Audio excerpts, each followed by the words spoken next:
Let me start with some questions that might change the way you see your life. What if your results are not the problem? What if your habits are not the real issue?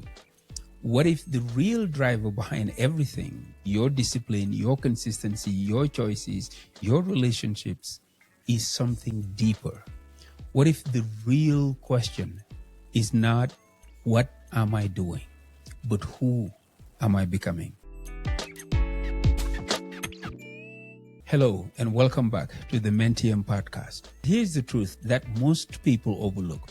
You don't rise to your goals. You fall to your identity. You don't stay consistent because of motivation. You stay consistent because of who you believe you are. You don't sabotage yourself because you were lazy. You sabotage yourself because part of you still identifies with an older version of you. And until identity shifts, behavior will always snap back. Today's episode is about that invisible force, identity. Not the identity you post, not the one you perform, but the identity you quietly believe when no one is watching. Because identity shapes everything. Let's make this simple. If someone believes I'm not disciplined, they will unconsciously avoid structure, justify inconsistency, interpret mistakes as proof, hesitate before committing. But if someone believes I am becoming someone who shows up, they respond differently. They return after missing. They adapt instead of quit. They forgive themselves faster. They persist longer. Same situation, different identity, different outcome. Behavior is downstream from belief. Most people try to change behavior without touching identity. They say, I want to work out. I want to be more patient. I want to be more focused. But they never ask, do I believe I am somebody capable of that? If your identity says I am always inconsistent, then every missed day feels like confirmation. Identity becomes a filter, and filters shape interpretation. That's why identity work is not motivational. It is structural. Now, let's move to something subtle. Sometimes the hardest part of growth is letting go of who you've been. If who you've been isn't serving you, you might say, I've been always the responsible one. I am the one who fixes things. I am the one who struggles. I am the shy one. I am the overthinker. Or I am not consistent. These statements feel factual, but the truth is they are stories, and stories shape behavior. Sometimes identity was formed in childhood through trauma, through failure, through praise, or even through comparison. And even when you outgrow the circumstances, you keep the identity.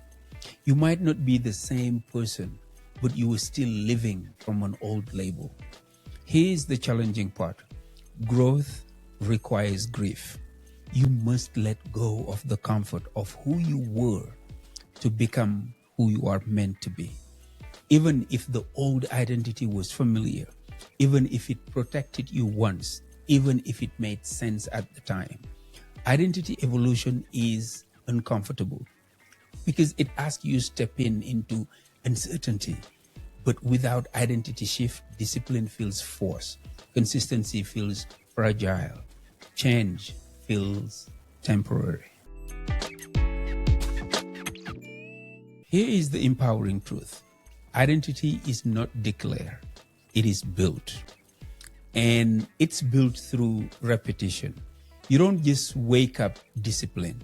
You become disciplined by repeating small disciplined actions.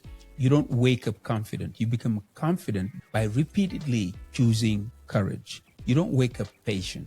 You become patient by practicing restraint. Each action casts a vote, not for your goal, but for your identity. When you show up tired, return after missing, choose care over punishment, speak up once, keep going gently, you are casting a vote for the person you are becoming. And the more votes you cast, the more believable the identity becomes. This is why minimum standards matter. This is why returning matters. This is why consistency beats intensity. You are not trying to prove something. You are trying to build something, an identity that feels stable enough to support your growth. Let's talk about identity in community. Identity is not built in isolation. It is reinforced in community. If you surround yourself with people who normalize inconsistency, people who mock discipline, people who avoid growth, your identity will adjust.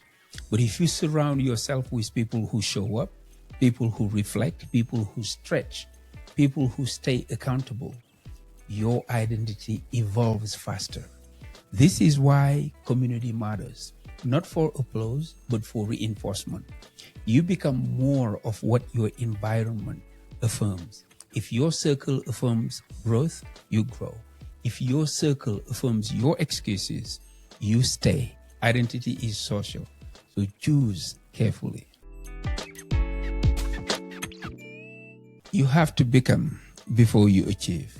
Most people chase outcomes, but sustainable change begins with becoming. Instead of asking, what do I want to achieve? Ask who I want to become. Outcomes fluctuate. Identity stabilizes. If you choose someone who shows up, someone who reflects, someone who adapts, someone who stays, the outcomes follow. But if you chase outcomes without identity shift, you will still feel fragile. Becoming comes before achieving, always. To end this episode, let me leave you with this. You are becoming someone, whether you are conscious of it or not. Every day, through small choices, you are reinforcing an identity. The real question is it intentional? You don't need to change everything overnight. You need to cast better votes. You need to say, I am someone who returns. I am someone who adapts. I am someone who grows. Not perfectly, not dramatically, but consistently. Because identity shapes everything. And who you are becoming matters more than what you were chasing. Until next time, take care of yourself and your loved ones. I am Madiama, and this is Mentium. Peace.